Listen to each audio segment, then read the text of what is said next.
Assalamualaikum warahmatullahi wabarakatuh. Halo semuanya, perkenalkan nama saya Arsyana Eva Della Vera dan NRP 50226231099 dari kelompok 6. Jadi, video ini dibuat untuk memenuhi final project mata kuliah RKPL. Dan pada kesempatan kali ini, saya akan mendemonstrasikan bagaimana saya membuat sequence diagram dari bagian yang saya kerjakan menggunakan Visual Paradigm. Sebelum itu, saya akan sedikit menjelaskan terkait proyek yang saya kerjakan dari segi produk perspektif dan produk function, serta penjelasan terkait use case description yang menjadi bagian saya.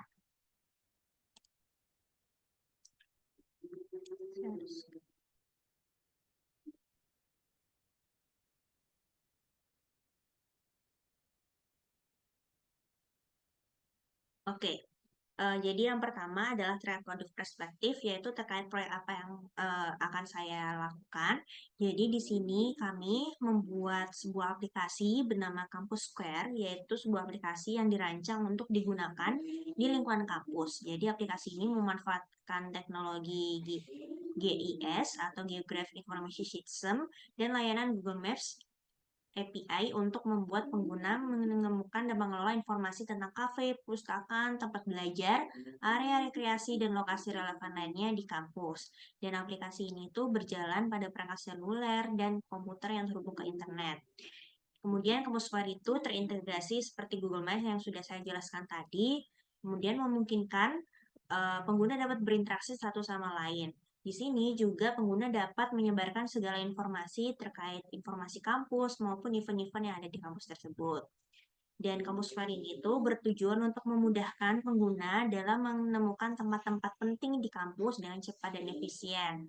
Dan menyediakan fitur pencarian lokasi, tampilan peta yang interaktif, dan navigasi rute yang membantu pengguna mencapai tujuan mereka. Itu adalah terkait produk perspektif Campus Square. Yang kedua adalah terkait produk function. Jadi, aplikasi Campus Square ini dirancang untuk dapat melakukan berbagai fungsi, di antaranya yang pertama terkait registrasi pengguna dan autentikasi, kemudian yang kedua adalah mesin rekomendasi, yang ketiga pencarian lokasi, yang keempat sistem ulasan, yang kelima pemberitahuan, 6 e-commerce, yang ketujuh adalah informasi event.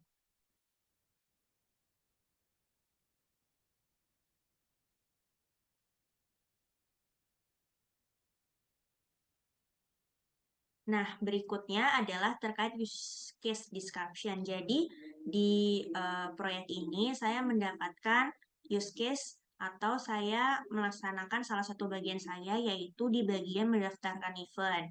Jadi, dalam mendaftarkan event ini, ada aktor, yaitu penyelenggara event atau user itu sendiri. Untuk preconditionnya itu adalah sudah login, dan post conditionnya adalah ketika event yang didaftarkan itu sudah dipublikasikan.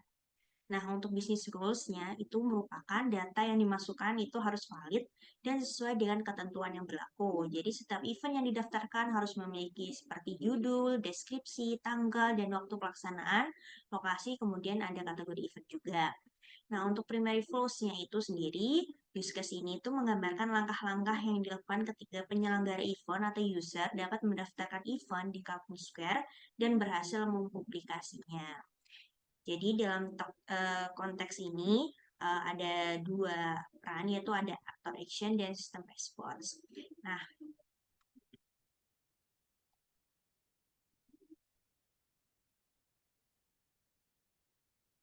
ngomong apa lagi ya?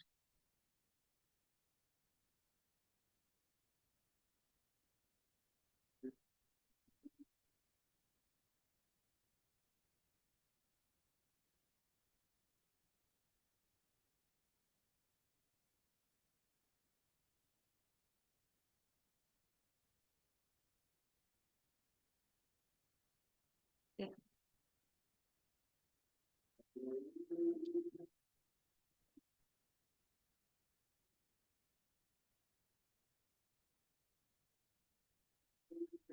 Oke, jadi di sini saya akan membuat sequence diagram yang dimana yang terdiri dari tiga hal, yaitu ada boundary, kemudian ada control, sama entity. Jadi ada tiga hal yang perlu dikerjakan, sedangkan pada user description ini ada dua, yaitu dari sisi aktor dan dari sistem. Dan sistem ini dibagi menjadi tiga yang telah saya sebutkan tadi. Oke, mungkin bisa langsung kita demonstrasikan.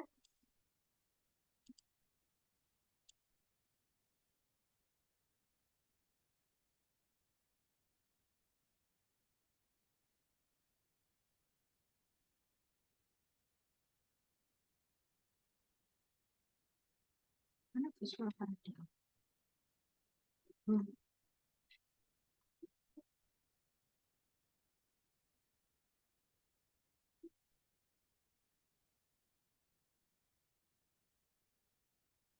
Oke, jadi di sini kita sudah punya untuk uh, laman dari visual paradigmnya sendiri untuk pembuatan sequence diagram.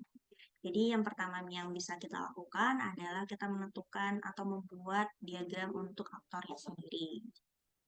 Jadi kita masukkan aktor di sini. Kemudian berikutnya kita menentukan terkait boundary-nya atau batasannya.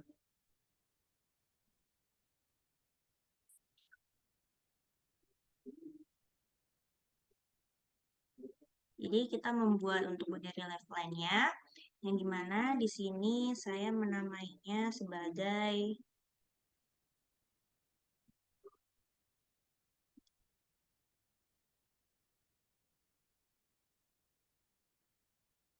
jadi di sini saya menamainya sebagai user view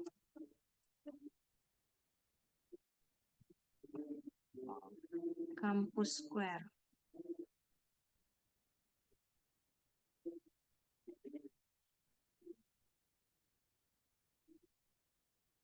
Oke, berikutnya kita membuat untuk kontrolnya,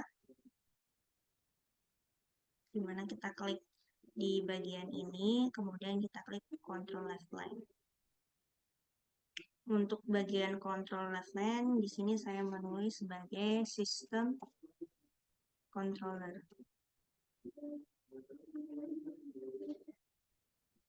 Oke. Oke, berikutnya kita masuk ke entity-nya.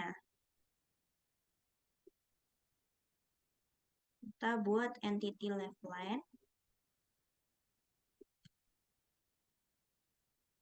Yang dimana di sini saya menulisnya sebagai database. Oke, yang pertama yang perlu kita lakukan adalah kita menentukan hal-hal apa aja yang perlu kita kerjakan, yaitu dari sisi aktornya sendiri. Jadi aktornya ini merupakan user atau penyelenggara event.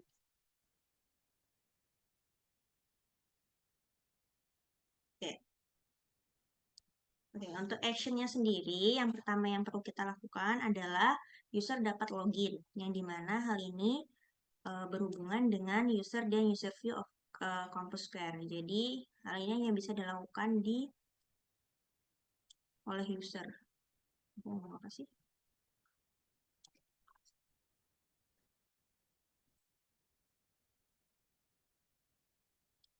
Saya post. Apa sih ini istilahnya? Kok bingung aku? Boleh. Iya yang jelas. Iya yang bingung yang jelas. Yang dengerin kabar ini.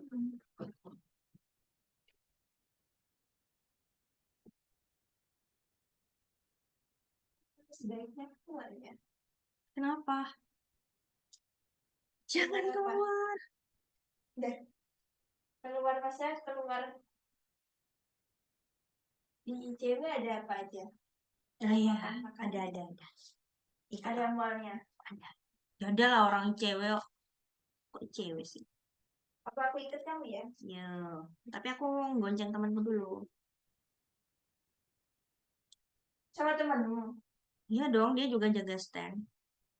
Lanjut. Jadi ya no anak temanmu. Enggak, ikut aja, nggak apa-apa. Jadi anak siswa semua dah. Siswa Rindik, tapi nggak cuma siswa umum itu. Mantap banget. Nggak apa-apa. Ya, aku mau ngomong apa? Jelasin apa sih aku tadi? Ngomong apa sih aku tadi? Apa ini? Interface between sistem eksternal. Representasikan boundaries responsible.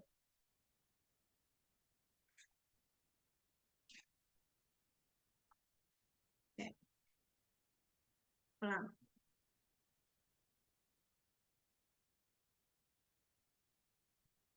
Sih hal-hal yang dilakukan itu namanya apa? Activity. Astagfirullah.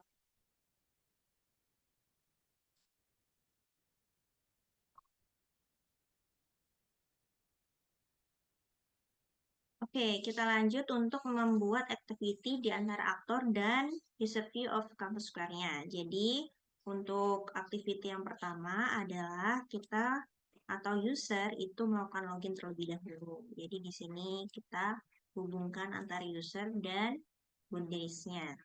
Pertama adalah user login. Oke, berikutnya setelah user login, dari user view ini akan memberikan informasi kepada sistem yang dimana dari sistem ini akan mengecek informasi login. Jadi kita bisa langsung hubungkan.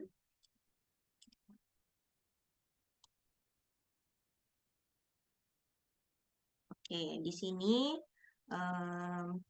mengecek informasi login. Oke. Berikutnya dari sistem kontrol, kemudian kita bakal ke database, yang dimana dari database ini akan menyimpan informasi login tersebut.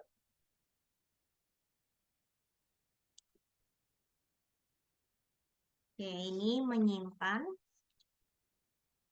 informasi login.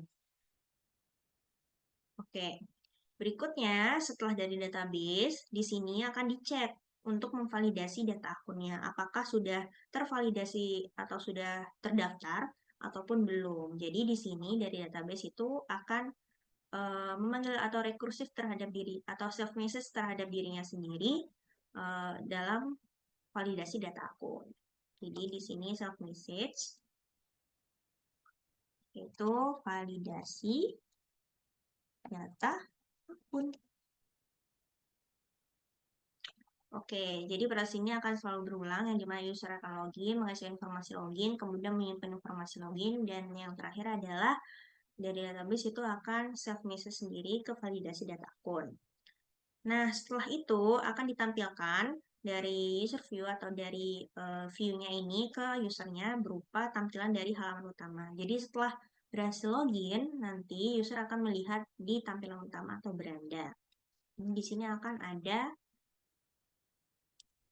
reply message dari boundariesnya, yaitu menampilkan halaman utama. Oke, berikutnya kita lakukan aktivitas kedua yang dimana setelah user login, user akan dapat memilih opsi seperti mendaftarkan event, kemudian dia juga memberi feedback, memberi review, dan lain sebagainya. Nah, untuk bagian saya di sini adalah opsi dalam mendaftarkan event. Jadi di sini user dapat melakukan pendaftaran event. Jadi kita tambahkan untuk bagian message-nya, yang dimana user dapat mendaftarkan event. Itu user memilih opsi mendaftarkan event.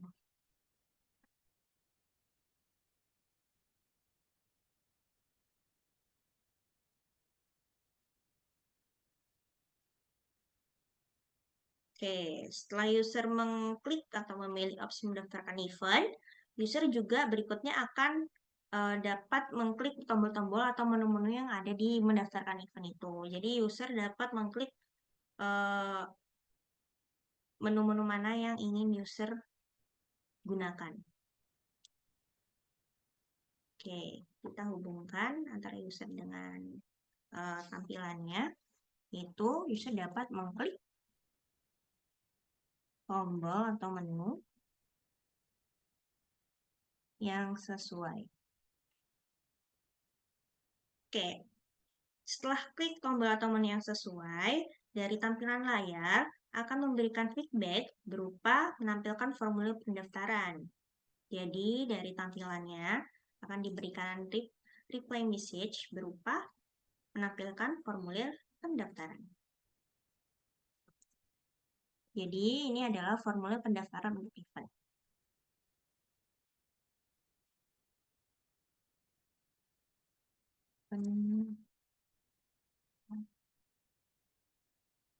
Oke, berikutnya kita masuk ke activity kedua atau message kedua yang dimana setelah user ini menerima atau ditampilkannya layar formulir pendaftaran, user itu dapat mengisi formulir pendaftaran tersebut sesuai dengan hal-hal apa yang harus diisi. Jadi di sini user mengisi detail informasi event yang akan didaftarkan. Ini kita bisa menambahkan message baru dari user ke tampilan. Di sini user dapat mengisi detail informasi event yang didaftarkan. Oke, setelah itu dari layar view-nya atau dari tampilan penggunanya akan mengirimkan ke bagian sistem controller untuk mengecek detail informasi event tersebut. Jadi, apakah informasi tersebut itu valid atau tidak? Jadi, di sini akan diberikan message baru, yang dimana ini akan terhubung ke control, dimana itu dapat mengecek detail informasi event. Nah, berikutnya, setelah mengecek informasi event tersebut, itu akan apabila sesuai dengan kriteria, apakah integer ataukah tanggalnya sesuai dengan yang diminta, tipe datanya segala macam, dia akan menyimpan informasi itu ke dalam database. Jadi di sini akan ada message yang dimana informasi-informasi tersebut akan dikirimkan atau disimpan melalui database. Menyimpan informasi event yang dimasukkan. Nah, sama seperti informasi login, dari database ini, dia akan self-message sendiri ke dirinya sendiri untuk memvalidasi apakah data tersebut sudah benar atau belum. Ataukah apakah sudah pernah didaftarkan atau belum. Jadi ini akan ada validasi terkait kelengkapan data.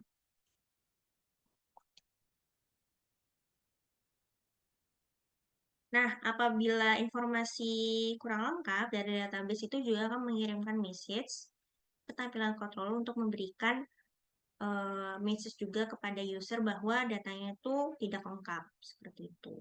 Jadi akan ada reply message yang dimana database akan mengirimkan terkait informasi yang kurang lengkap saat mengisi formulir pendaftaran.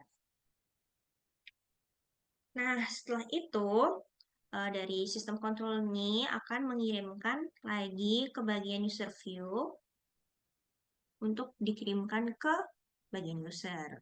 Nah, di sini itu masih memberikan message yang sama, yaitu informasi kurang lengkap. Nah, kemudian dari user view akan dikirimkan pesan ke user.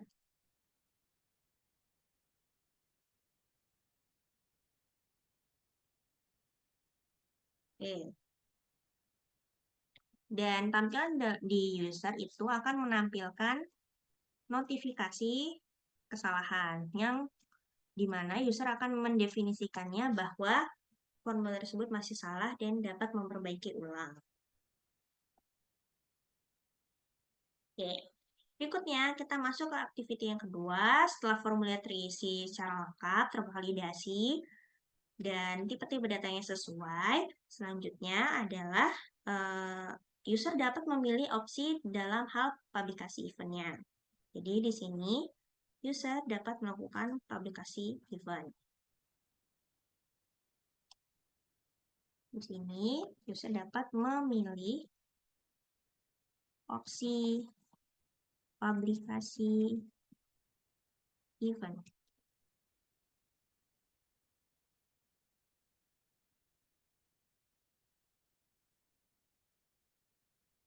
Nah, berikutnya dari tampilan atau user view akan mengirimkan yang ke sistem controller untuk mengirimkan informasi terkait publikasi event tersebut.